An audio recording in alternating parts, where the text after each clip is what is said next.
Hi folks, thanks for checking out this Run Before You Walk quick tips video.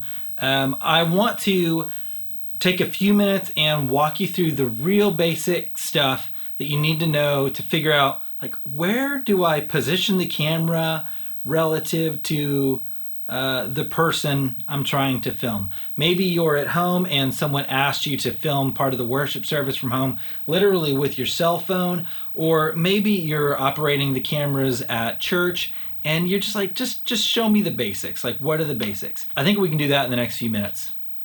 Before we get going, I'm going to give you 4 quick tips, and then we're going to get into the main idea that will help you sort this stuff out. If you are at home and you're using a cell phone to film, let me show you a few quick tips on how to do that well. So you want to get the phone just right level with your eyeballs. That's how you know that the camera is at the right height. Too low, too high, that's about right. Okay, next quick tip, use the, don't use this camera, use the rear camera. This camera back here is like 10 times as good as the camera beside your screen. I know it makes things a little more complicated to set up, but it will really pay off if you go to the effort of using the rear camera. Maybe you should just find somebody to help you film, or maybe it'll just take you a few extra minutes to set up. But that camera is so much better. It will really pay off in the final worship service. That was tip number 2. Tip number 3, you want lots and lots of light on the subject's face. You don't want them at night to stand in a dark room with a single light bulb right above their head. That's not going to put light on their face. You don't want light behind them. You know, don't have them stand in front of a window and then you're filming the window with them in between the camera and the window. Well, that's going to look terrible. No. Here's what you do instead. You want to get lots of light on their face. And so let me give you the 4th tip about how to do that well. How do you get lots of soft light on the subject's face? The easiest way to do that is in front of a big window in your house. So work with me for a second and I'll help you imagine what we're talking about when we say soft light. So if you imagine just walking outside on a sunny day, the only light is the sun, and you're going to see all sorts of like shadows in here in their eyeballs and things like that, right? And that's not going to look great if they were actually being filmed. What you want instead is imagine that person takes a step into the shade, like under a big tree or something like that. It's still really, really bright because, I mean, we're outside, the sun is shining bright, but because the tree's there and they're standing in the shade, all of a sudden all the light on their face is very, very smooth. There's no harsh, dark black shadows anywhere on their face. That's the kind of light we're looking for. The easiest way to get that in most people's houses without going outside and finding the shade, which you could do if it's quiet, I guess, is to stand in front of a window. So you stand in front of a window, just like I'm doing right here, and I'm going to flip this around and show it to you.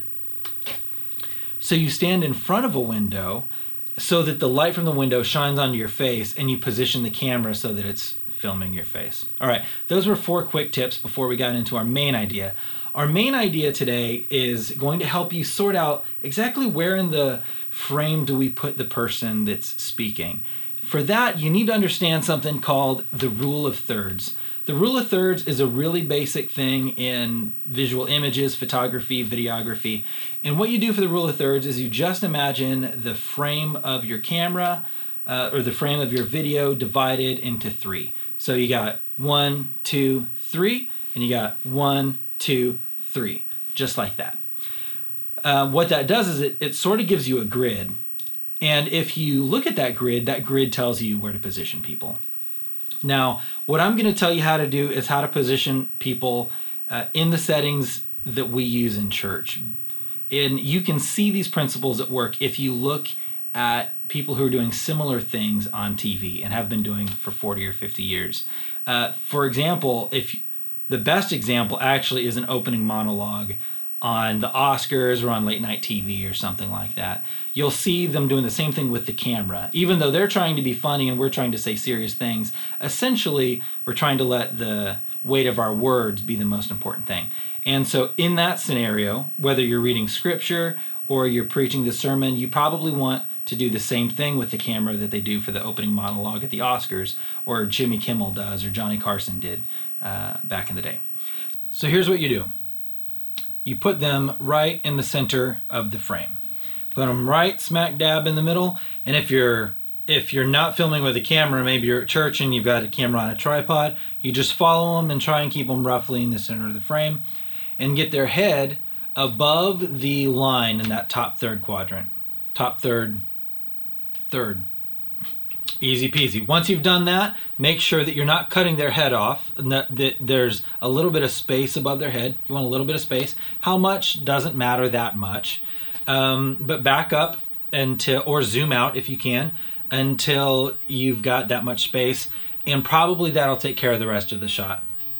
You want the rest of the shot more or less to cover, to get to their waist, but the truth is, if you get this thing right, the rest of the shot's going to line up just fine. All right, so that's if you're filming at home and it's just one person talking, or you're filming at church and there's just one person on stage and you've got a camera, that's what you do. However, a lot of us are camera operators in a church that's been able to install a 3-camera system. And in a 3-camera system, the center camera does what I just said. The pastor looks at the camera. In fact, increasingly with online worship, the pastor's probably going to preach to the camera to some degree. The center camera. Then the side cameras are going to do something slightly different. The side camera, let's do one side. One side will be like this, if I'm interpreting my grid right. You get the head in line with this line right here, looking, and you always want the head looking into the empty part of the frame, not the smaller part in the back. And then the camera on the other side will just do the opposite. It'll get lined up on the other way, and then looking again into the big empty part of the frame, never looking into the empty part of the frame.